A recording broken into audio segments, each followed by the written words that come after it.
Ladies and gentlemen, please welcome North Carolina Board of Transportation member Billy Clark.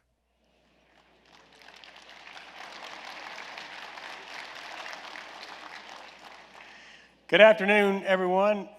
Thank you for attending the Ensuring Equity and Access in Transportation panel.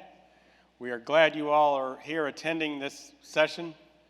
Ensuring equity and access in transportation is vital.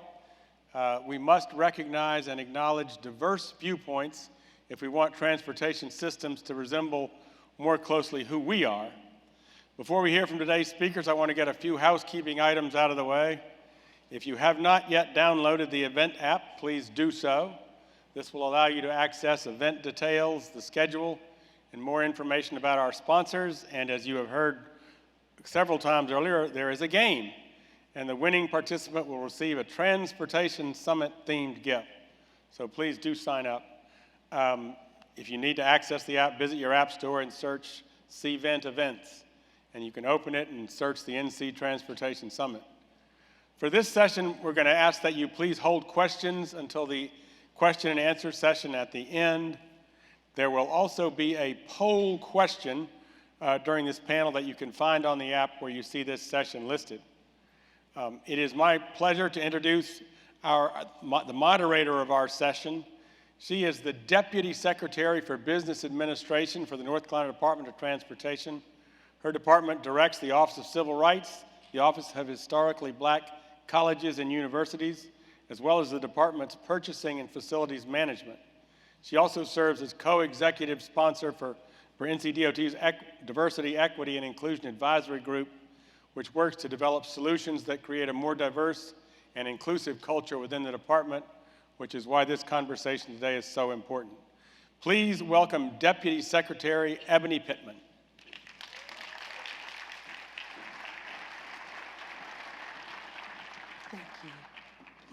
Thank you, Billy, and good afternoon, everyone, and welcome to our session.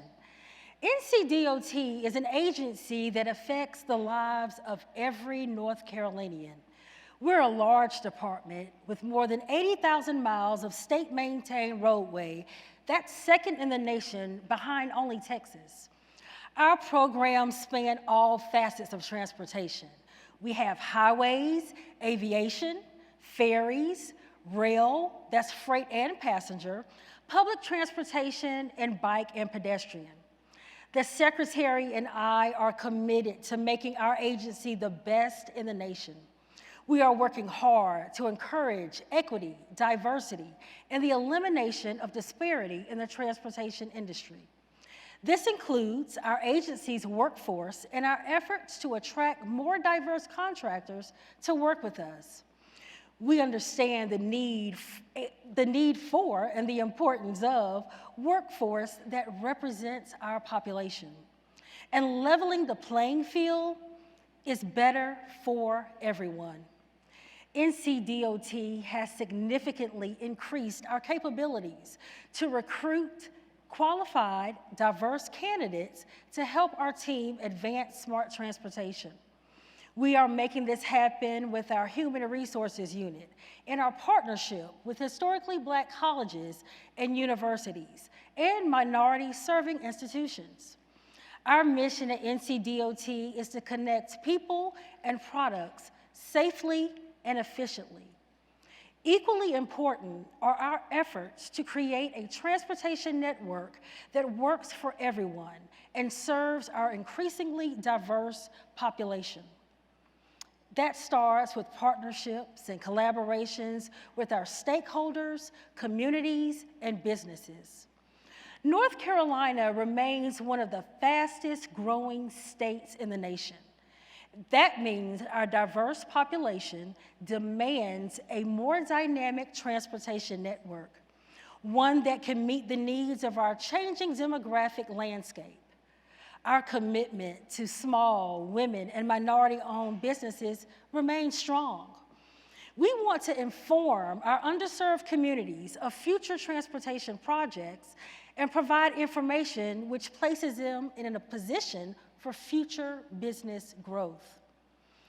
Our workforce development programs focus on providing equal opportunity and access to all people and producing a professional transportation industry workforce that meets employers' demands. The program aims to ensure women, minorities, and other disadvantaged populations can take advantage of the agency's on-the-job training and other workforce development programs. The program has also been expanded to include people with disabilities, as well as people who are about to be released from prison, veterans, and people from some of our state's poorest counties. NCDOT is working to attract more Native Americans to work for the agency by collaborating with the North Carolina Commission of Indian Affairs. The Highway Construction Workforce Partnership allows NCDOT to work closely with important stakeholders and partners, including the Carolinas Association of General Contractors, NC Works, and community colleges. The on-the-job training program is a direct path to our future transportation goals. Before we get started, I'd like to take a moment to remind you to stay engaged with our speakers, exhibitors, and social commentary throughout the summit by using our app. Please open this session in the schedule section of the app to answer the poll question. Take out your phone, open it up. The question in the poll is, how do you feel about discussing your cultural background at work? Uncomfortable, somewhat comfortable, or comfortable? We will also take questions from the audience for some of our panelists near the end of the session.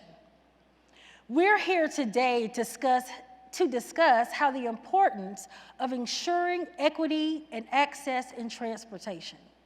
Today, we have access to executive female transportation leaders who can share their best practices and lessons learned. We are so excited about this esteemed panel. Let's kick it off with our first presenter. She is the former Kansas Department of Transportation Secretary. Please welcome Ms. Julie Lorenz.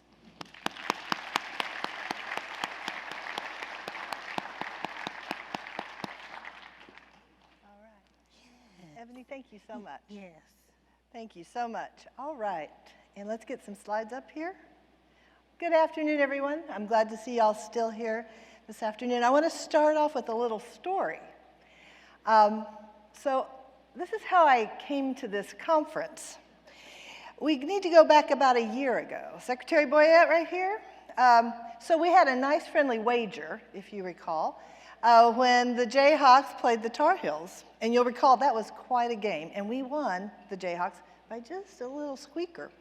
And so I was treated to some wonderful vinegar barbecue and a ticket, I had no idea, to be able to present at this conference. So thank you, Secretary, for your kind invitation. And I got the winning ticket. You know, I kind of feel like, you know, the chocolate bar also came in the mail. So that's very cool. I want to tell another story, though, that I think is important, which is the story about last night. So last night, the Jayhawks, my team, played the Wildcats, which is K-State. So big intrastate rivalry. What's that got to do with today? Well, there's a new coach at K-State, it's Coach Tang, and he said something before the game even started. He challenged the Wildcat fans. He said, look, come out tonight and root for our team. Not because you hate the Jayhawks, but because you love our team. And this guy, he's not like all sweet and tender. I mean, he likes to call Bramlage Auditorium Stadium, you know, this is his first year coaching, the octagon of doom. He challenges people, but he also recognizes the bigger picture, which is why we play sports. And I say transportation oftentimes is a sport we all need to play in. It's the larger point. It doesn't matter which team you're rooting for or which political party or if you're from the rural part of the state or the urban part of the state. We're all in this together. Infrastructure is the binding fiber of our nation, of our states. It's the thing that helps lead us to prosperity. It's the thing that can improve safety. And I'll tell you, karma rewarded Coach Tang last night. The Wildcats won by 1 point in overtime, and that has only happened once out of 16 matches. So when we work together, we'll do good together. And thank you, Secretary, for the invitation. I got the winning ticket to be here today, and I'm happy to talk about this thing called access and equity. So clearly I come from the state of Kansas. We have a great aviation tradition. I don't know if Bobby Walston is here today. I hear you all think you all have a great tradition in aviation as well, maybe first in the nation kinds of reputation. Really, Bobby and your entire team does such a good job in aviation.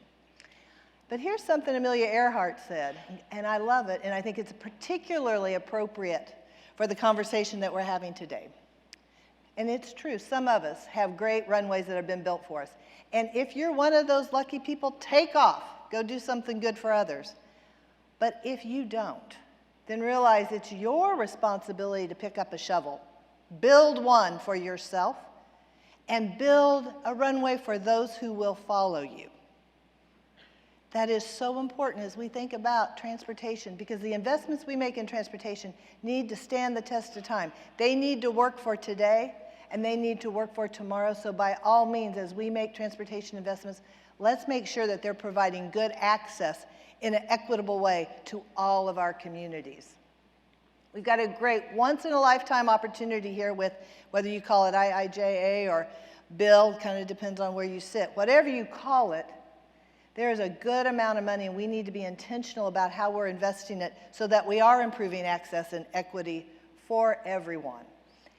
And you know, it'd be easy, and I was the infrastructure coordinator for our state, to just try to shovel the money out the door because there's a lot there and we need to get a lot of work done. But we need to be intentional about how we're using these dollars, because truly, infrastructure is today's gift to the next generation.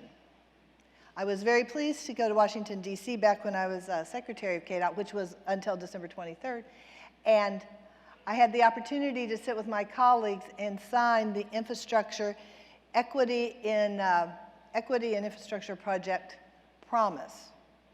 In this case, it's about making sure that there is lots of access, that we look at equity in terms of workforce for delivering all these funds. But equity can also mean things like the results that are going to benefit or impact folks. We can think about it in terms of workforce for sure. We can think about it in terms of access. We have lots of frameworks to think about it. In Kansas, for example, I stood up a new program, a cost share program, where we invest in sidewalks. It had never been done before. That improves access in smaller towns. We are taking all of our IIJA bridge money, and it's going to counties because they have worse problems with the county bridges than we have on the state system. And if you're a farmer and you can't get your crops across a county bridge to get to a state highway or a rail line, it doesn't matter how good the state's infrastructure is if the local infrastructure isn't good. All of those things count in terms of access and equity. So what's a framework? How might we define access, and how do we get to that? Well, I suggest there's a thing that we used at AASHTO. It's a construct made up of 3 parts. And so regardless of where you work, whether it's on the public side or the private side, this is a construct that can work for you if you have more than 2 divisions in an organization, if you have more than 1 location. This construct of set a vision, pick a couple of big things you want to deliver for your customers or for your public, and then set a range of strategies that everyone can see themselves in that helps move you toward that vision. And you don't have to be a president to have this kind of mindset and urgency to deliver. So John Kennedy, this is one of my favorite photos, one of my favorite sayings. It's at Logan Airport. Whenever you land there and you get close to the tunnel, and it says, "We choose to go to the moon and do other things, not because they're easy, but because they're hard." That's where we get our juice, is when we're doing the hard stuff. And because one overarching goal will serve to organize and measure the best of our energies. There's a lot of good work to be done, but we got to bring the urgency. And it's a challenge that we're willing to accept and we're not willing to put off. Those are all important things to think about as we think about building better infrastructure for our citizens. So at AASHTO, I was privileged to have the opportunity to spearhead an effort to set a national vision for transportation for state DOTs to deliver. And in cooperation and coordination, I'll tell this story in just a minute. It's not to step on anybody's toes, it's just so that we can all 52 of us start moving in the same direction. There's so much more power when you're all organized and moving in the same direction. At the heart of that vision is community-centered transportation. It's not maintenance of the interstate. It's not, let's go build more airports. No, it's about people first. Transportation is a means to an end. We're all here to make something work better for ourselves, our children, and our nation. But you see some words there, like safe and secure, accessible and affordable. I'll come back to this affordable point in just a minute. Healthy and thriving. These are the benefits, these are the outcomes of a good transportation system. Secretary was there with me when we were in Orlando, and we created this thing called the Challenge Network. We will never be more than or different than what we are today if we don't talk to other people. So we brought in different voices, about 29 different groups, and we heard from, and you can see as diverse as BEEP. I think Joe Moy is going to be talking to y'all later today. The Reason Foundation and the Nature Conservancy, very different organizations, and they challenged us, state DOT CEOs, to think differently, and they brought their problems forward. And this one thing I've got circled here, it says, United for Alice. So Alice shows up, and Alice breaks our hearts. So Alice is, I think, a perfect name, because what it stands for is asset limited, income constrained, employed. It's the working poor. And in America, imagine 42% of all Americans are unable to meet their reoccurring bills. In one of the world's richest countries, we have a significant problem with poverty. And transportation, I hear a lot about, transportation, biggest contributor of greenhouse gases. I hear all that. I know that's a problem. But I also got to tell you, the cost of transportation is completely unfair to the working poor, disproportionately hard on them. So if we wanted to get people to work, we got to think about how we drive down the cost of transportation so they can get to work. Anyway, these partners were great to have at the table, and we will continue to engage with them, hear their voice, so we can make sure the investments that we make are good for everyone. So, looking forward, a nice picture here, Sean Wilson, the previous president of AASHTO. His main objectives were to build pathways to equity and deliver through partnerships. Roger Millar in the middle there from Washington DOT. He's identified resiliency as his primary goal, and he certainly recognizes the importance of the vision. Of course, Jim Timon from AASHTO. I'm pleased to tell you, in October, all 52, so that's the 50 states plus Puerto Rico, and you're in for a treat because Eileen's going to talk with us in just a minute, as well as the District of Columbia, all 52 support this community-centered vision for transportation. But here's the challenge, man. 52 different states and territories, and I got to tell you, the political context is different and the physical context is different, and I got to tell you, this conference is fantastic. Your staff, amazing. We do a conference in Kansas, it's certainly good content, but it doesn't have the same level of polish. Our staffs are different. We focus on different things. So how do we get people moving in the same direction when their organizations are different?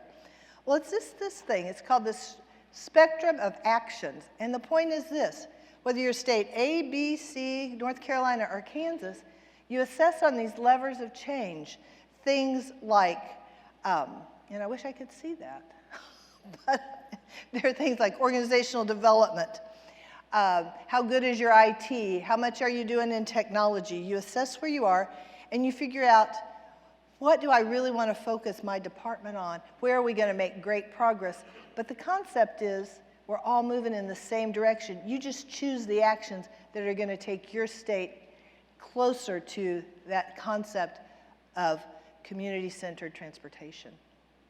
So with that, I want to close out by saying thank you. Thank you for doing what you do every day, for showing up. Grab a shovel, start building that runway for yourself and for others, because this is a challenge that we don't want to let slip by. Thanks for inviting me.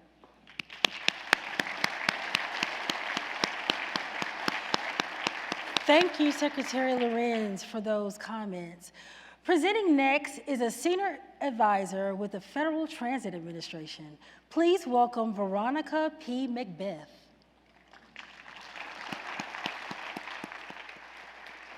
Thank you, Ebony.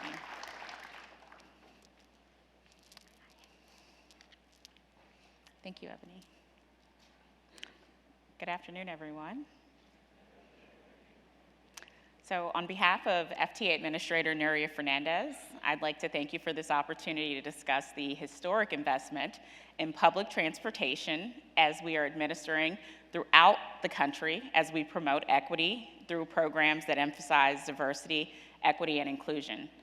And first, I want to thank my fellow panelists, Sherry Shaflin, who is from the FHWA, former Secretary Julie Lorenz, and Secretary Eileen Velez Vega for being here, and I look forward to hearing their perspectives as we move through the panel presentation. I would also like to recognize Governor Cooper and Secretary Boyette for support of public transportation here in North Carolina. Last but certainly not least, I'd love to thank my colleagues who traveled here from Region 4's main office in Atlanta, including Regional Administrator Dr. Yvette Taylor, as we are here today, and they are doing a fantastic job supporting and managing FTA's programs for this region, so I encourage you to look for them and reach out to them if you are in the South region. And since we're on the subject of a panel in this diversity, equity, and inclusion, I'd like to start by telling you a little story about my background and inform you how my work in public transportation began. So, as a person who grew to love public transportation, I was born in Washington, D.C., and often took the bus and the Metro subway with my grandmother. And when I was just 8 years old, I started taking the the bus by myself. So I would ride from Northeast Washington, D.C. to Southeast D.C. to meet my cousin at the Potomac Avenue Metro station. And the bus driver would help me as I would sit across from him in the seat, and he would always help me get to my next stop. And it was just a constant reminder to me of the impact of individuals, especially transit operators, can have on our communities, one person at a time. So a little fun fact was, on one of my trips, as I was riding by myself, I lost my favorite action figure. I was a huge Star Wars fan as a kid, and it was a 12-inch Darth Vader action figure. So if you're ever riding the Metro in DC and you happen to see it, please do give me a call, because I've been longing for it for the last 40 years. As a result of this exposure and early exposure, I developed a lifelong love of public transportation, and I ride as often as I can. And I take great pride that I once managed to ride 7 modes of transportation in one day. Although this wasn't in the US, I was in Australia, but imagine riding 7 modes nonetheless. Throughout my life, transit has formed part of a network of transportation that has defined who I've become and where I have lived, and it's like that for all of us. Transportation, in many cases, defines our world. Well-functioning transportation systems create options across a network that gives us all access to opportunity every day, everywhere throughout North Carolina, the South, and in the entire United States. People depend on public transportation to get them where they need to go. And that is why we do the work that is so important. Our work is more than just concrete and steel. It is the bus driver that helps this little girl like me, when I was a small child, get to where she needs to go. It's the train operator who still gets me there. We are in the people-moving business, and we are transforming lives every day because of this. As a Black woman in the field of public transportation, I am keenly aware of the importance of equity. I've worked in the urban transportation field for most of my career, and I know how important transit is to underserved populations. And that knowledge has inspired me to focus on advancing equity. And just like transit is not just for vehicles, equity is not just for giving everybody a seat on the bus. It means environmental justice, it means air quality, it means climate change, and it means sustainability, and it's issues that are linked to the root of public transportation. And that's why becoming an appointee at the Federal Transit Administration was such an honor. These are the ideals that reinforced at the very top of President Biden and Vice President Harris and Secretary Buttigieg's platforms. And when I started my career in transportation, everyone looked very similar and had very similar backgrounds. And now I see a number of women, minorities, the LGBTQ+ community, individuals rising to become leaders in the transportation field. They are people who have experienced transportation in different ways. They come from different backgrounds. They come from different outcomes, and they offer different opinions. And those unique qualities add dimension to the work they do when combined with their equally unique peers. And we are no longer looking from the outside in, but we are on the inside and we're making the room shake. At USDOT and FTA, we embrace diversity and inclusion and strive to provide opportunities for all and to use the backgrounds of unique individuals that help us make inclusive, broad-based decisions. The more experiences we can bring to the table, the more likely it is that we are able to get things right the first time. In fact, FTA is the most gender diverse mode at USDOT, a fact that makes me extremely proud. And we know diversity results in better, longer lasting outcomes, but we do still have work to do. And while the transit industry has made many advances, women and minorities still continue to be underrepresented. For example, only about 1% of all bus and rail technicians are women, and the transit industry continues to be led by executives of similar backgrounds. And I'll circle back to that in a moment. One of FTA's main priorities is to ensure that transit is fully accessible for riders. And fortunately, the bipartisan infrastructure law and the unprecedented support we have received to modernize and expand transit will help us pave the way forward for a more equitable path. And under the Biden-Harris administration, we are improving opportunities for people through transportation. We're working hard every day to right the wrongs of the past, and under the BIL, funding will mean newer, better transportation options throughout North Carolina. My slides are not in the right spot.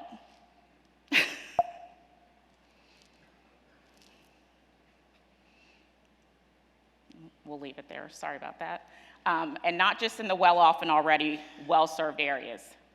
FTA has moved quickly to distribute the new transit funding, including launching 4 new discretionary programs and increasing formula funding by 30%.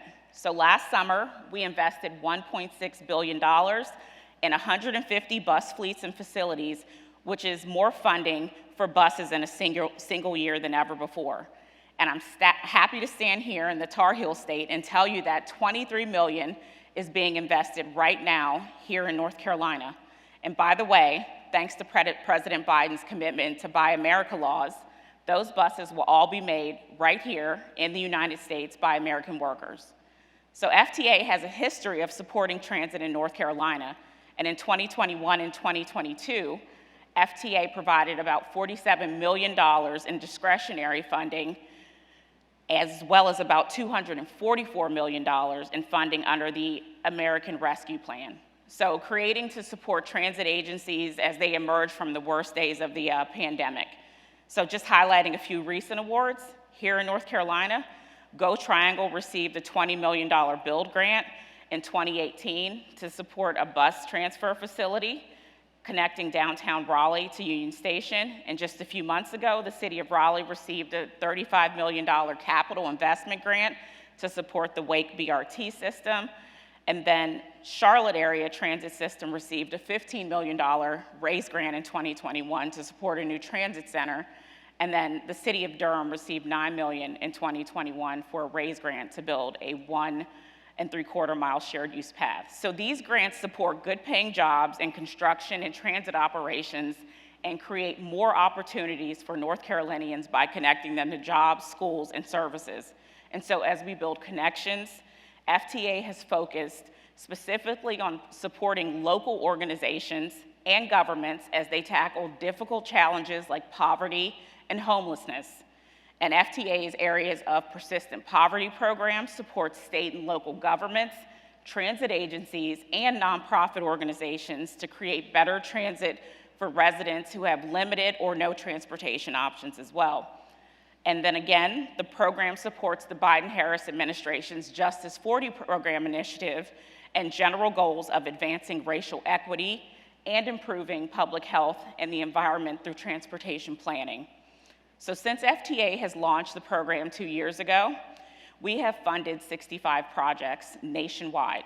Among them, the City of Asheville receiving funding to support comprehensive planning for a new, larger downtown transit center, complete with on-site affordable housing. We just put a notice of funding opportunity on the street for this year's discretionary funding, so please check out our website for more information on that. And the applications are due March 10th. And FTA is not the only mode in USDOT which is focused on communities that have been underutilized and marginalized. The Reconnecting Communities program in USDOT's answer to past practices of building transportation networks, including highways that have divided neighborhoods that are historically underserved, specifically in low-income communities of color. Decades of experience has shown that these poor decisions resulted in the worst health outcomes, economic injustices, and environmental damage, which also led to transit investments that were often unbalanced, creating inequities that continue to this day. And in many cases, those differences exist along racial and income divides. So sometimes it was benign neglect, and sometimes, including where I live in Baltimore, it was active attempts to destroy minority neighborhoods. The Reconnecting Communities program will provide $1 billion in grants over the next 5 years to help reverse the damaging effects of those transportation decisions. And USDOT is also partnering with the U.S. Department of Housing and Urban Development through the new Thriving Communities program, and this is to build affordable housing along transit corridors. So this is a critical program, as unreasonably high costs for transit and housing can prevent people from achieving their full potential. And FTA is also working to ensure that investments in transit-oriented development are more equitable, including supporting HUD's efforts to create more affordable housing and address the problems of homelessness and displacement. And at FTA, we truly believe that promoting diversity and equity and inclusion makes the industry stronger, more resilient, and more agile. And for the agency and organizational leaders with us today, you can help by creating a diverse workforce that uses the power of differences that make your organization thrive. You can support opportunities for small and minority-owned businesses, also known as DBEs, and letting the FTA know if any of our rules or policies are complicating your hiring processes. And it's also essential to keep diversity in mind when considering recruitment strategies. We need to encourage more women, minorities, LGBTQ+ folks, and people with disabilities to enter the transit workforce, which will not only make the workforce more equitable, but also bring new perspectives that will help serve people in communities. And increasing equity both in our own organizations and in the transit industry as a whole is vitally important. After all, it's only by embracing our differences that we can grow and thrive together. A vibrant, diverse workplace will allow us to connect people and communities through public transportation more equitably and efficiently than ever before. So again, I'd like to thank the North Carolina Department of Transportation and NCGO for hosting the conference, and especially for all the staff involved for covering all the many details. And thanks again for inviting me, and I'm going to turn things back over to Ebony. All right. Yes, thank you, Veronica. Next up, we have the Puerto Rico Department of Transportation and Public Works Secretary, Secretary Eileen Velez Vega. Thank you, Ebony. Thank you. Buenas tardes a todos. Eileen Velez Vega from Puerto Rico. I will do it in English, I promise. So, it is an honor to be here with all of you today. Secretary Boyette, thank you for the invitation. As with Julie, I did not win a challenge or a competition, but he did invite me, and I said yes, This was months ago at an AASHTO event. So when they contacted my folks, and they did a lot of searching to find me, my admin said, did you say you were going to be in North Carolina to someone? I was like, yes. And I said, yes, so sign me up. So I am honored to be here with all of you today, especially honored to be with these amazing panelists, women that I respect and admire. Secretary Boyer, thank you so much also for your staff and their hospitality. They've been amazing. So as I was preparing today, and I need a clicker, get excited here. As I was preparing today, I wanted to give you a little bit of my background, and so that you know who I am and my vision for the Puerto Rico's Department of Transportation and Public Works. We call it DTOP, because Obras Públicas is Public Works in Spanish. So it's not DOT, it's DTOP. So you'll hear me say that a lot. So I was born and raised in Puerto Rico, in Sabana Grande, which is a small town on the West Coast, and there is no traffic light. It's a very small town. And so I grew up with a family that was very close together, and transportation or transit systems didn't exist. So I did not grow up like that. It was mostly with the car and us going to school with my mom. So for us in Puerto Rico, one of the challenges, and I'll discuss it, is expanding transportation systems to outside of the metro area and providing that equity and access to more citizens in Puerto Rico. So as I went to college, I went to the University of Puerto Rico at Mayagüez, and I graduated from civil engineering. I became the first engineer in my family and went to work with the Army Corps of Engineers in Vicksburg, Mississippi. After being in Mississippi for a few years, I changed over to the dark side, consulting. And then I was with them for about 15 years. It provided me the opportunity to grow as a transportation engineer, specializing in aviation. And I moved to Puerto Rico in 2014 to manage the local office. In January of 2021, as crazy as it sounded, I became the first woman to hold the position of the Secretary of Transportation and Public Works in Puerto Rico. So I might be the first, but I'll certainly not be the last. And thank you. Thank you. So thinking about equity and access, I remember my parents being the drivers on telling me and brainwashing me that there are no limits. And so equity and access to education was very present in my life. So as a Latina, we represent about 2 to 3% of the engineering workforce, pretty much STEM workforce. So definitely the possibilities are endless, and representation does matter. So equity and access are critical for the diversity and inclusion of a team. And I truly believe that that was part of my life, and this is why I'm here today. So the Puerto Rico roadway system. Our island is 100 miles by 35 miles. It is one of the most densely jurisdiction in the world by geography and roadways. We have about 19,000 miles of roads. About 5,000 of these are state roads, and we are responsible for operating and maintaining those roads. And I always tell our folks, look at this map and then compare it to our circulatory system. Life flows through our roads, and we are critical and important for our island's lifeline. And that's important because for many years, our employees felt as if they were not as important as they are, and because of limited resources and funding in the Puerto Rico's transportation, they felt left out and they did not feel part of the community. And that has been one of my biggest challenges, is reintegrating our employees together and with the community as well, and regaining the community's trust in the work that we're doing. And that is very important now that we're going on to recovery. So this is Puerto Rico's DTOP structure. We have about 7 agencies that make up the department, and it's everything from Public Works to DMV to pipeline safety to our ports. We got 10 airports on the island, and then the ports in different areas of the island. The maritime transportation, we've got with the ferries, and then we've got the buses, we've got the train, and we got the Puerto Rico Highway and Transportation Authority, which is our federal grantee. So it's a very diverse structure, and there's about 4,000 employees. So never a dull moment. And I did mention the DMV too, right? So our vision and mission are focused around safe, efficient transportation infrastructure and services in harmony with the environment. We are an island, so preserving our natural resources is critical for us and our future generation. So we can't forget that, especially nowadays with climate change, we have seen the impacts on our island. Our goals, and these are our pillars towards equity and access through our transportation systems.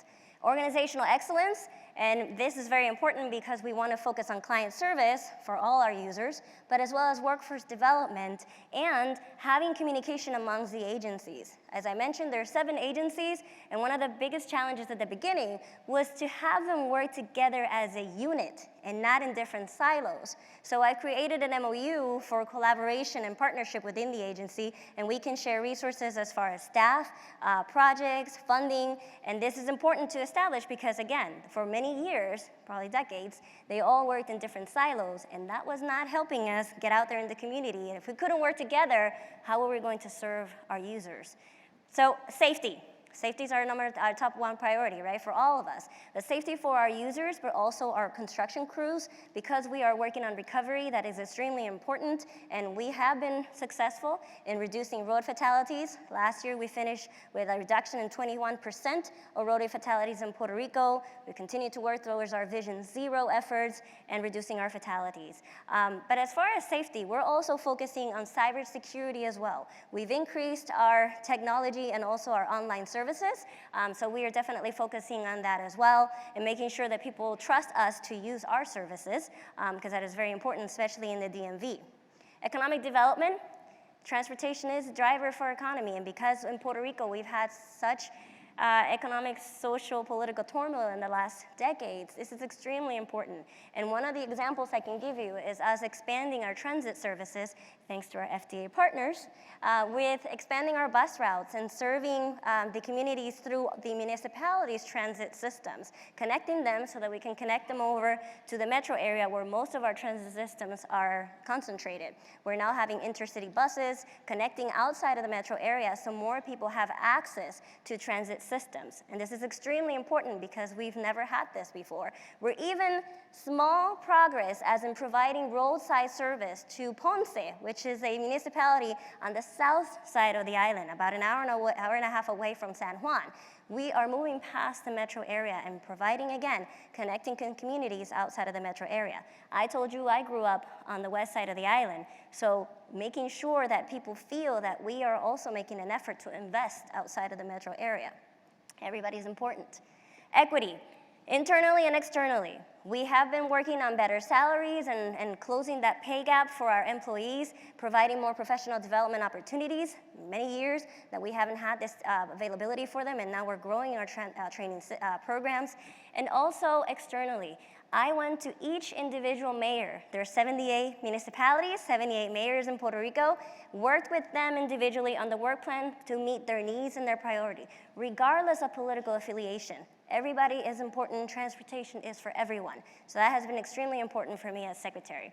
Transforming our systems, modernizing them, especially the DMV. No more Disney Zootopia for us in the DMV.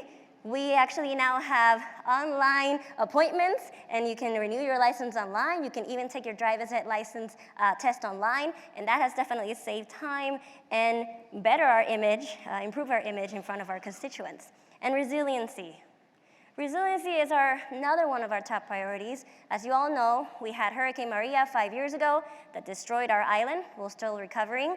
Then we had earthquakes, and then we had Fiona a few months ago.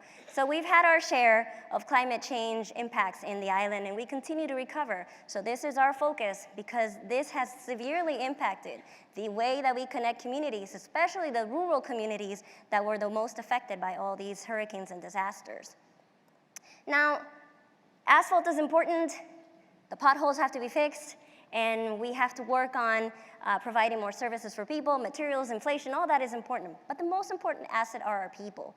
And I show you some of the pictures of our folks who have integrated the community into our services, and we've taken our employees on weekends, and we call it Impacto Vial, which means roadway impact. And what we're doing is going into communities and with the Public Works and all the other agencies to clean up communities, to paint, to just maintain areas that maybe we haven't in the past. And that also builds trust again with the community, and they see us and they feel part of the work that we're doing on the island. The slogan is DTOP Somos Todos, which means we are all DTOP, and we put it in all our publications. Now, I put this on the end because this is my family. I have a 12-year-old daughter, that's my husband. My mom is there, my dad is there, next to the governor, so he thought that was really cool. And some of our employees as well throughout the island. I've made a point of open doors policy, and having them have access to me as secretary and going to visit the areas. And many of them have told me we've never met a secretary. So that is very important for me to also make them feel part of what we're doing at the state level in each of the individual regions and units. So life is 10% of what happens to you and 90% of how you react to it. Puerto Rico has gone through our share of issues in the last few decades, but we will recover, and we are strong, and we're gonna get back on track. And our people definitely are our most important asset. So this is my email. I like to keep in touch, and shout out for the young professionals in the room. The possibilities are endless, and if you are in transportation, you're in one of the best areas of engineering out there for us to make a change. So thank you so much, and we keep moving forward.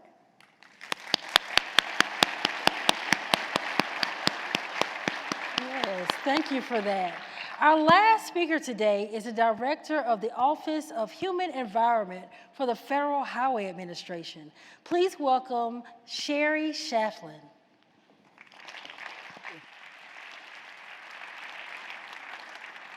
Yeah, please. Well, thank you. I am here today speaking on behalf of Gloria Shepard. She is our new executive director, and she has the distinction of being the first woman executive director at Federal Highways and the first African American in that position at Federal Highways. So very glad to be here to represent her, and I have a lot of respect for her, and I'm sorry that she could not be here. She has also recently been named as the Senior Career Equity Lead for Federal Highways and has the responsibility for implementing all of Federal Highways' equity commitments that we've made publicly. And I'm serving to support her in that role as senior career staff. I've really appreciated coming to North Carolina over the years. I worked at Washington State DOT for 11 years before I came to Federal Highways. And this state is known for innovation and continuous improvement. We were perpetually having peer exchanges. North Carolina always supported conferences and TRB, so had a number of reasons to come here. And then certainly at Federal Highways, keeping track of all the good work that's going on in North Carolina.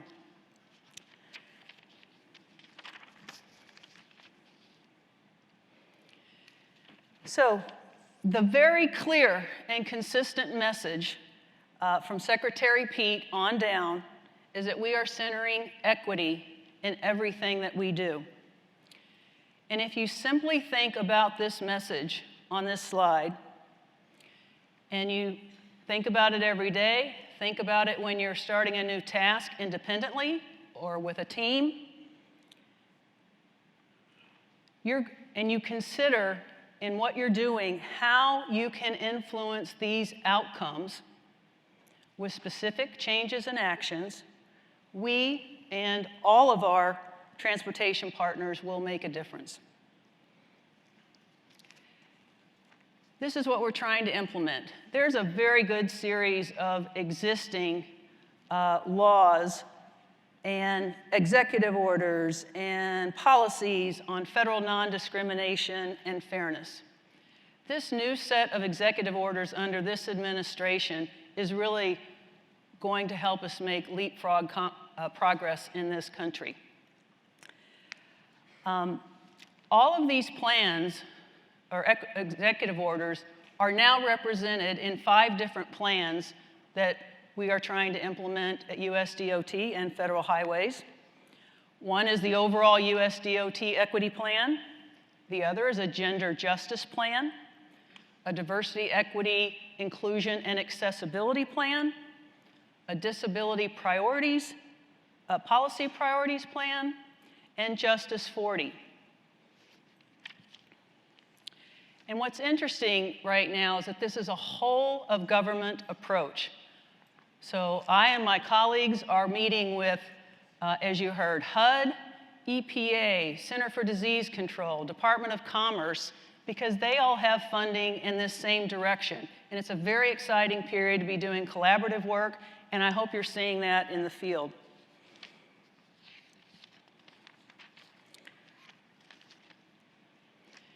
Now we have to move on from all the words on papers to institutionalizing that work. And so all of our political appointees have done a great job steering us, providing that direction, pulling teams together. And now it's shifting to operationalizing it. And I mentioned that new Equity Council is made up of senior career people in each of the operating administrations to mainstream all of that work into everything that we do.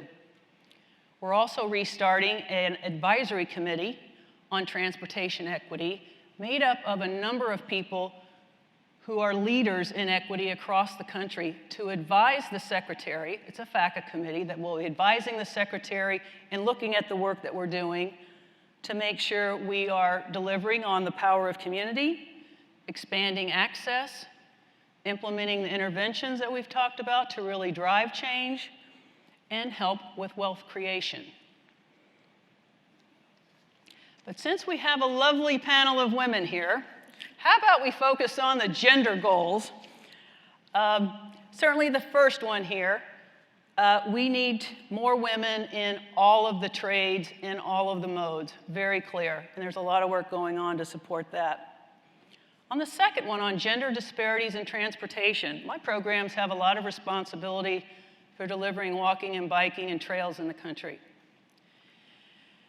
And unfortunately, I know that half the population, practically women, won't use those facilities, nor will they take their kids on them, nor will elderly people use them, because we haven't designed a functioning walking and biking network that gets people where they need to go and meets their comfort and safety needs. A lot of work needs to be done on that. And they're paying into this system, and they deserve to get the benefits that we're investing. We're doing some work, for example, on highlighting our lighting guide that just came out. For those of you that work with us on the Everyday Counts program, there'll be a workshop coming up soon to highlight that lighting guidance, which certainly, if done right, provides safety at night, and will also deal with the fact that a number of our vulnerable road users are losing their lives at night on our roads and streets. You'll notice we're working on combating human trafficking. This month is Human Trafficking Awareness Month. And many transportation leaders across the country, every single state, has signed a Transportation Leaders Against Human Trafficking. So all of you leaders in the audience here, please take a look at that on our webpage at USDOT and see if you'll consider signing it and doing the awareness and training for your staff. So stay tuned for more of this. There'll be, on this gender plan, there'll be an announcement coming out pretty soon from the White House on progress being made across the country.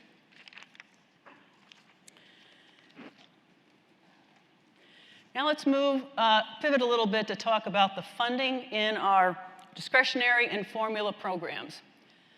This is really where, through Bill, IRA, and the recent omnibus budget bill for '23, we have billions of more dollars, along with the direction from Congress, where we can address mobility justice and really improve the daily lived experiences of persons in underserved and disadvantaged communities by measures of increase in access to the multimodal system, and with actual and perceived improved safety and comfort. Some of those programs we'll implement ourselves. Some of those we will coordinate and with Office of the Secretary, as well as FTA and a number of the other modes. If you take, for example, the formula programs, the safety HSIP program, and the recreational trails and transportation alternatives program, Congress has told us that we should not be letting the states transfer those monies out anymore, if we can help it, because we've got to get that money going to the large number of projects and plans that already exist to try to drive down those high pedestrian and bicyclist fatalities around the country that are going in the wrong direction in terms of the number of people who are killed in our country. Shifting over to discretionary programs. Let me just take, for example, the Safe Streets for All program. $1 billion program, $400 million in it each year for several years to do good plans. When you apply for one of those grants, and this is money that kind of bypasses the state and goes directly to the locals, these are the criteria that help you get more points, right? And this is under competition, it's under review right now, the competition's closed. And I've highlighted some of the statements that just get repeated in those criteria that deal with equity, engagement, and collaboration. You'll see equitable investment in rural communities, decreasing existing disparities, considering key population groups, and that go way beyond our EJ groups that we focus on to a much larger description of socioeconomic groups to consider. Continuing this, include public involvement in underserved communities. Achieve safety benefits while preventing unintended consequences. Put that time in, have the right people at the table so that you are doing good and not doing harm to a community or the larger community. And there's a big push on equity analysis, and we're doing a lot of work to get tools out there to help with that. This language is pretty much paralleled in all of our discretionary programs. You'll just see a variation on a theme as the cadence of programs have come out. And hopefully, with your all's feedback, when we start round 2 of these solicitations, we can get feedback from how it went, what resources and tools you need to be successful.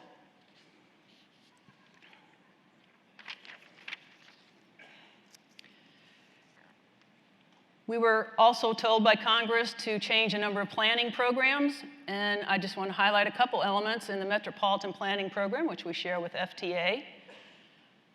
In the public participation arena, the request is to build on all the virtual public involvement that we improved upon during COVID, mainstream that, normalize that as a way to increase access to a greater number of people in our public involvement. And the last one mentioned here is really about Congress telling us to direct about 2.5% of all the MPO planning money to go towards complete street activities. And I know North Carolina has been at this for a while, but we need the whole country to pick up the pace. We are calling it the design, our preferred design default, and have a huge amount of work going on to provide the resources and tools to support the country in doing so with complete streets, which will address needs of all users in trying to build out a multimodal network. And hopefully, a lot of folks will do some thinking about our arterials, where we have 50% of our fatalities, and really think, how do I reimagine those arterials to accommodate the movement of people with the different land uses there, and think about speed management and a number of other design activities. Great opportunities, great resources to try to bring those fatalities and serious injuries down. Now let me close with a couple slides here. If we're going to advance multi-billion-dollar programs across the country that are centering equity, we have to continue to build a workforce capable of implementing those programs and guiding all the stakeholders and all of our partners to be successful in doing so. Our new strategic plan for diversity, equity, inclusion, and accessibility came out this August, and it has a laundry list of things to do to address recruitment, outreach and hiring, leadership and professional development, retention and workplace culture, and accountabilities for managers. We have a workforce equity team to coordinate all of this. I would really encourage you to take a look at it, because OMB provided a maturity model. And so we had to score ourselves in a level 1, 2, or 3, with 3 being you're mature. And we didn't get mature in anything. So we have a long way to go to try to address a number of issues, so we've got the workforce to implement these new programs and do it in a way that supports all of our partners. There was another slide, but I'll just walk through it here. I wanted to highlight Federal Highways work on DEIA. At our fall business meeting, our entire leadership gathered in DC, and we heard about a wide variety of initiatives underway. Shakira Crandall McMillan is doing a fabulous job initiating a number of initiatives and keeping us coordinated, and has a great vision for the future for her program. We now have diversity champions in every division office, in every office at headquarters, and throughout federal lands, who are the champions to push information down and bring ideas back to headquarters. We've produced a diversity hiring guide, fact sheets on gender pronouns. We are making Franklin Covey's unconscious bias course available not just to leadership, but we are pushing it out to everybody in the federal highways. And certainly a newsletter that is packed with information to share this in a SharePoint site. So to close, I want to note that one of Gloria's premier priorities is succession planning. And it will be done in a manner so that there is a very diverse group of leaders going into the pipeline and coming out to the pipeline, so that there will be more leaders like her at Federal Highways. So I appreciate the opportunity to be here and introduce you to some of this information, and look forward to any comments, to push or pull anything you have on ideas back through our division administrator, John Sullivan, and he and Gloria and I can certainly coordinate and support you in any way that we can. Thank you. Thank you, Sherry. So in just a moment, we're going to open the floor to questions. But before we get to that, let's look at the results from the poll question we asked you in the app.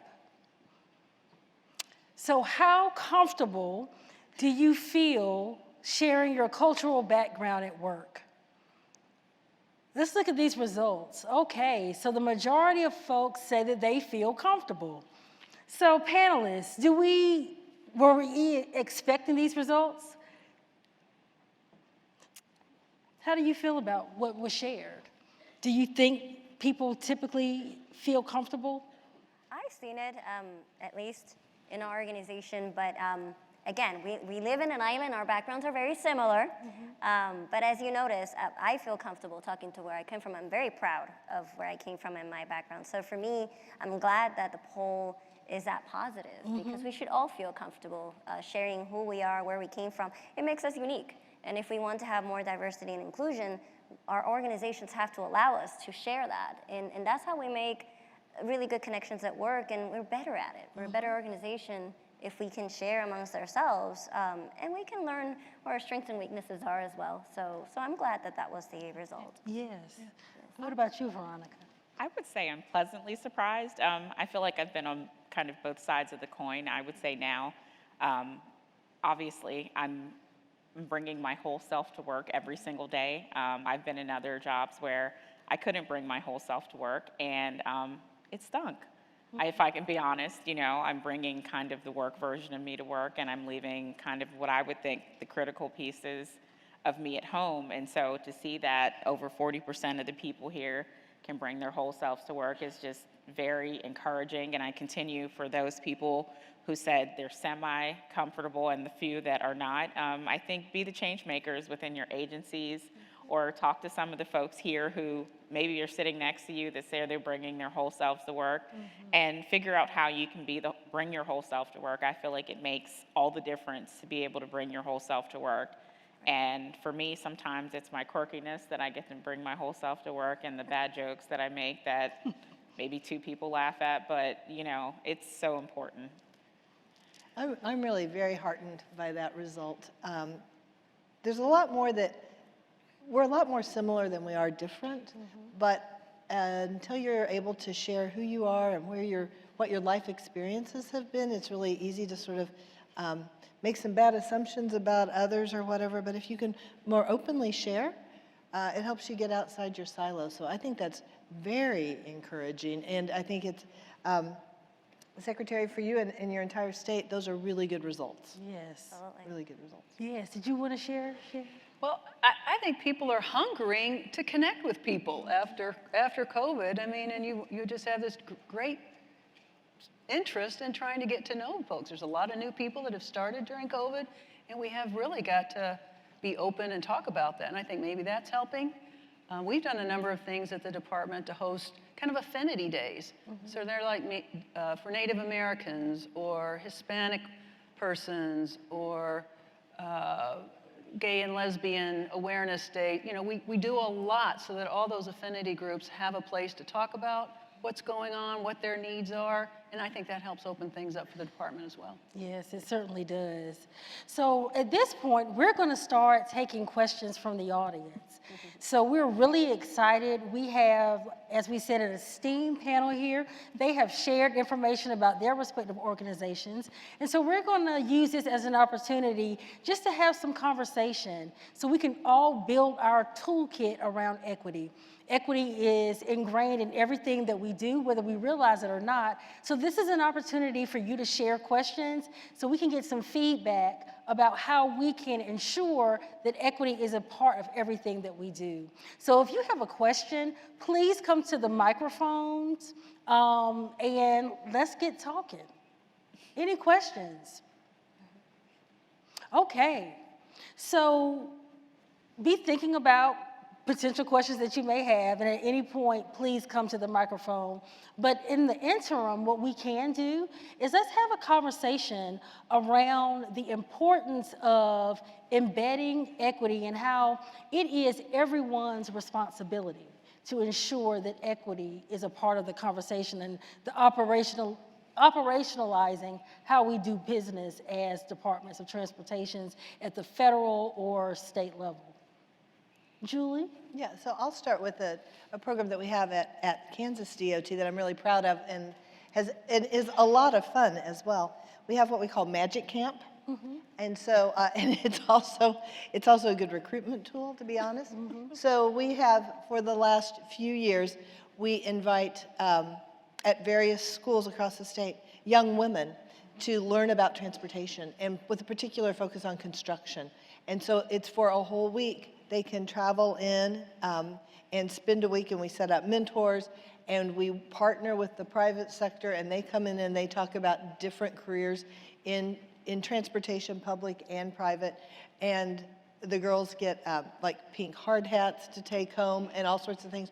Your point, Sherry, about COVID, for a couple of years we had to stop that program, but it's a real energizing sort of thing, and I was very supportive of. So while it was supposed to come out of one particular division to run, people really enjoyed it and really enjoyed the opportunity to mentor young women. So I just allowed anyone who wanted to be a part of that program from KDOT staff, they could participate in it as well. So it's as a mentor sort of thing. So it's been a wildly popular program and a nice intergenerational connection. And I appreciated the speaker this morning talking about opportunities to work across generations. Yes, and it seems like it's also an opportunity to work within the community. Yes. With different, partnering with different organizations. When we're talking about breaking down silos, that has to be an internal challenge as well as external. Exactly. So I think that falls in line with that. So thank you for sharing.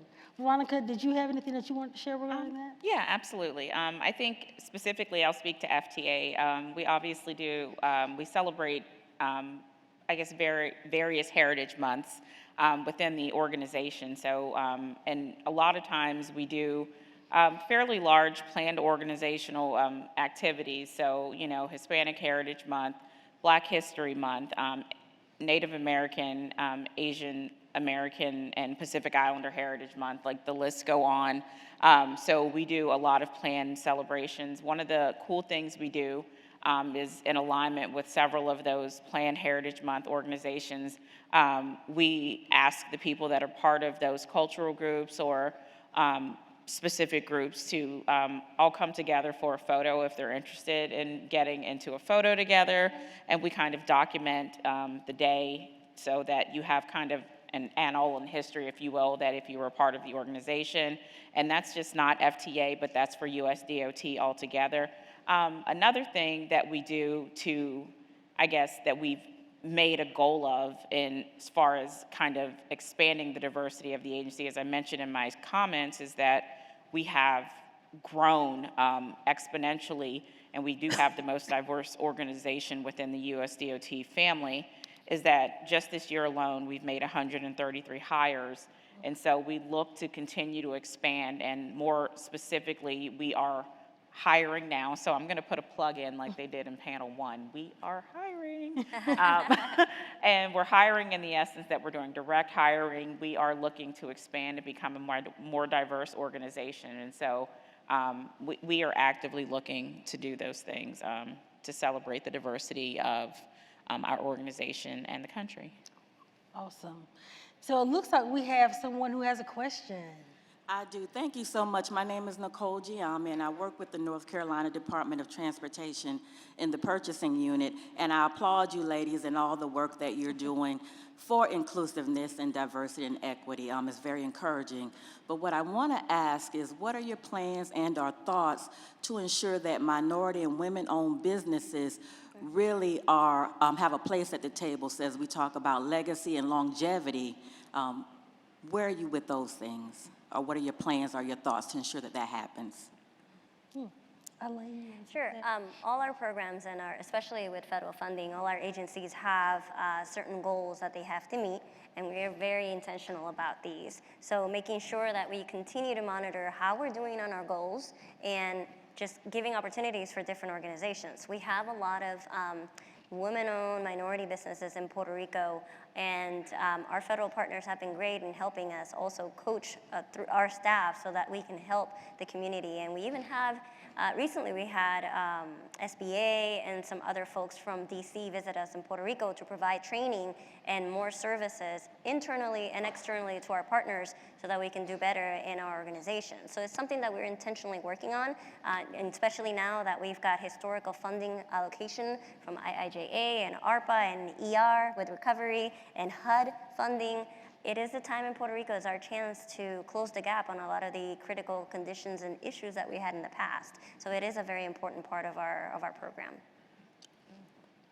Yeah, I would add on the procurement side of things, at least in Kansas, we have always met our DBWBE goals, but so I was like, well, okay, that's great, but like how aggressive are our goals? And that was really, I think, challenge yourself to see if you could increase your goals. So as I was leaving, one thing we're going to take a look at is a disparity study. One hasn't been done for well over 15 years. That needs to be done. So I just would encourage everyone to think about what are your goals, like closing the gap, but are we really actually doing enough? And also at KDOT had been meeting goals through construction and not through design services, so you're going to open that up as well and add a goal there. So that's what I would offer. Always room for continuous improvement kind of thing. Right. Looking for those opportunities to increase engagement. Yeah. And being very intentional around making those connections so that people are fully aware of the contracting opportunities that our agencies provide. Yeah. So, another question from the audience. Great. Well, you all are such inspiring people, and I appreciate the leadership that you all are taking in this space. And I think we are at a point where we're building a lot of momentum, and we're moving from kind of the talk to really the operationalizing, as you were sharing. And I'm going to channel Secretary Lorenz in a question that she posed at the end of one of the sessions last week at TRB. Really, we have that kind of will now. There's a lot of the technology, the tools. Like, what do you all think is kind of the courage that we need to really move in a bold way and quickly, so we're seizing the opportunity in this time frame that we have? That's a good question. Well, shoot, did the Manali, that was my question. I was going to say, you started. You made that question last week. Actually, I think that is really the question. We have the tools at our disposal. We certainly need to be intentional and think more broadly. The money is there. It is, do we have the courage and the will to push forward and make things better, and the commitment? And it's quite frankly, I think it comes down to individuals. There is more that binds us together than separates us, but it has to come at the personal level. Everyone has to be willing to step up and push forward and work with others. So I take a very personal approach to that. That's why I like to use quotes from the past, learn from history. There is, not only have the courage to take action, but I think sometimes if you watch too much TV or on social media too much, also, it's a whole heck of a lot easier to say no than yes. It's a whole lot easier to be pessimistic than optimistic. So have the courage to be optimistic and have the courage to take some action, and we all have some agency, we have some free will. Go out and make your mark. It's up to you. I think one thing I would add also is that, like, I feel like oftentimes we operate in fear, you know, for being told no. We operate in fear of not establishing long-term goals, specifically with equity. I feel like for so long, you know, it was such an ugly word, or it was a word that people didn't really know how to deal with. And I think equity has so many meanings, diversity has several meanings, inclusion has several meanings. So I think, one, taking a look at, you know, how you're processing the meaning of each of those words, but I think also creating a legacy for what equity is going to mean for how you're working within the word equity, how you're working within the word diversity, inclusion, and accessibility, and then creating a legacy, right? So like that, it's not only just going to be there while you're doing that work, right? That you're gonna leave a place and you're leaving a legacy for someone else to carry it on, for the agency to carry it on, for the consulting firm to carry it on, for me to leave a legacy at FTA, for somebody else to carry it on, and even for it to not even be based on an administration, but for it to be based on the solid ground that this is the right thing to do, right? We're creating really good groundwork for the right things for everyone to have this chance. Yep. Let me add that there's the short game and the long game. And there are some things yet to come out that you all will see. We have a goal for all the state DOTs and the top 100 NPOs that their STIPs and TIPs are using a quantitative equity analysis in their evaluations and developing their plans, and it's all in place by 2030, right? If you start at that foundational planning for all of this money that we're using and get that information out of the trade-offs and the benefits and burdens, a lot of this is data-driven and just packaging the maps and getting it out in front of the public to see. Same thing with Justice 40. We're putting $1 billion program out there. Did we put it 40% of the money in underserved, underprivileged communities? Either we did or we didn't. And you're not getting penalized if you get a low number, the points to motivate everybody that influences that to keep trying to work towards a more equitable outcome. So I mean, we're on a journey, and each of us have an opportunity right now to contribute to those. So I wanted to add, for at least what I've seen, is being bold enough to ask things that maybe you think they're going to say no, but if you don't ask, then you're never going to know. If you ask our governor, Governor Pierluisi, about Secretary Velez Vega, he's going to say, oh my gosh, he asked for so much money. Because when we started, we didn't have funding for maintenance. And our Directorate for Public Works is responsible for 95% of the state roads, operations, and maintenance. And as secretary coming in, I was like, how can we not have maintenance funding for something that we are constitutionally responsible for? This is our responsibility. They never give us money for maintenance. I'm like, okay, well, I'm gonna go ask. So I prepared my case, I went over there and asked, and I got funding. So, you know, it took, I don't wanna say naive, I'm just brave, and I'm just like, if they say no, well, I tried. But I'm not gonna stay here, and I will be annoyingly optimistic into believing that this can be done. So I think many times even with our federal partners, and we have amazing federal highway administration partners and FDA partners, and we go to them and ask for help, and we tell them, we've got this historical funding, now we need support in procurement and purchasing, in workforce development. And our federal partners are looking for help for us into training and even bringing in folks to help us as part of the extension of staff. So we just have to ask and not automatically think that, well, nobody has done it before or this is not the norm, so we're not going to do it. So yeah, we have to be optimistic, but we also have to be brave enough to ask and take the risk. If they say no, at least we tried, and there has to be another way around it. Yeah, absolutely. Courageous leadership. Yes. Brave or crazy, but that Yes, we have another question. Yes, thanks. I'm Joe Hummer. I'm in the Mobility and Safety Division of NCDOT.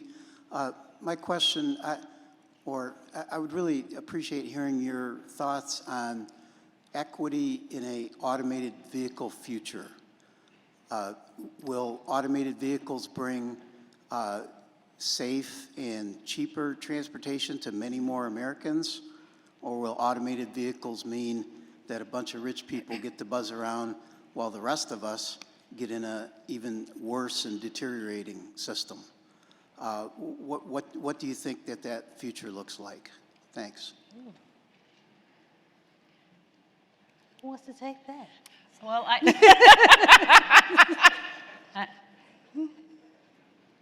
there's a lot of conversation on this in the early days as the panacea, right? And then all the other disciplines that want to see the benefits of connected and automated vehicle started learning about it. And we've done many iterations of our strategic plan for connected and automated vehicles at Federal Highways and US DOT.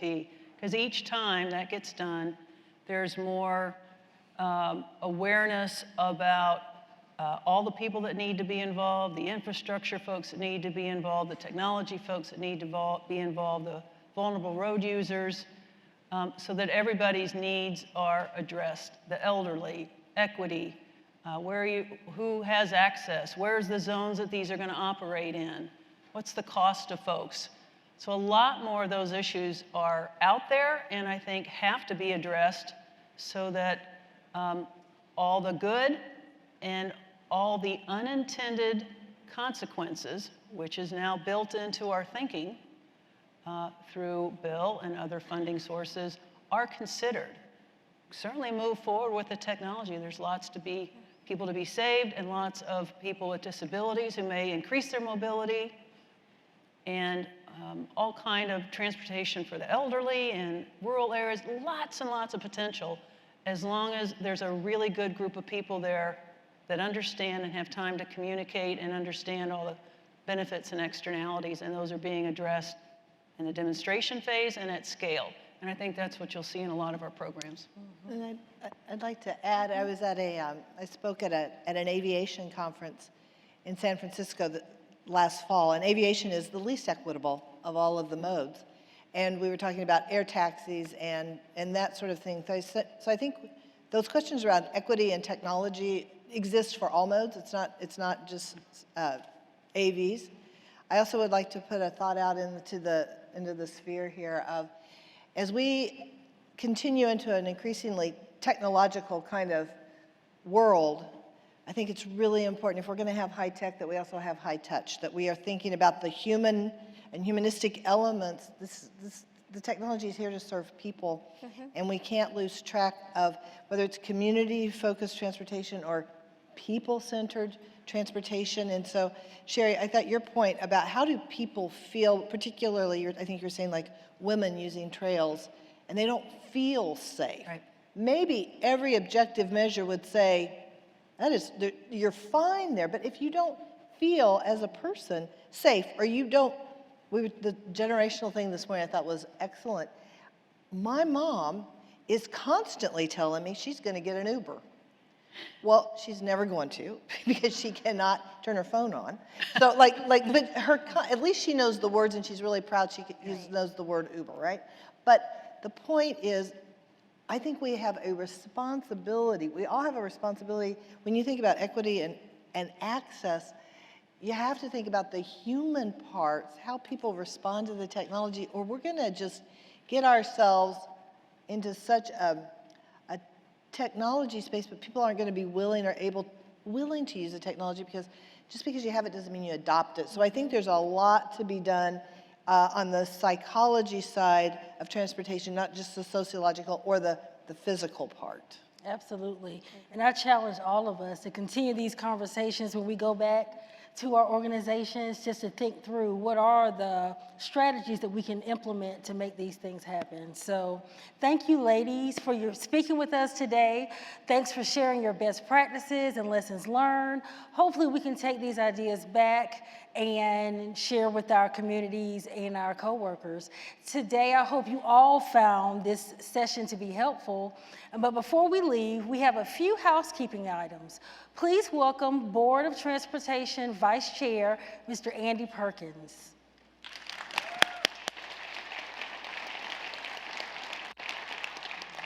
Thank you, thank you, thank you. Secretary Pittman, Secretary Velez Vega, Director Shaflin, Senior Advisor Macbeth, and Ms. Lorenz for this very insightful conversation.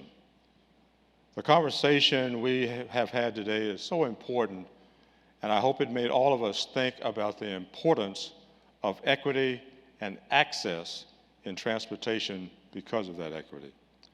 As we wrap up our sessions today, I'd like to take a minute to thank our partner, NC Go, for hosting the 2023 NC Transportation Summit.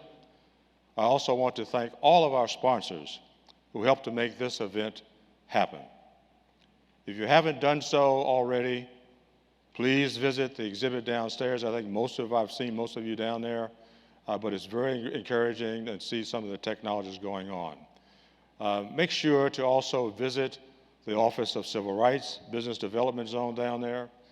I was there this afternoon at noontime, and it was very invigorating to see the small contractors working with the large contractors and working out how they can be able to be effective and provide labor as well as techniques for their activities. There will also be a time to network tonight from 5 to 7 in the exhibit hall, doing a vendor reception sponsored by HNTB.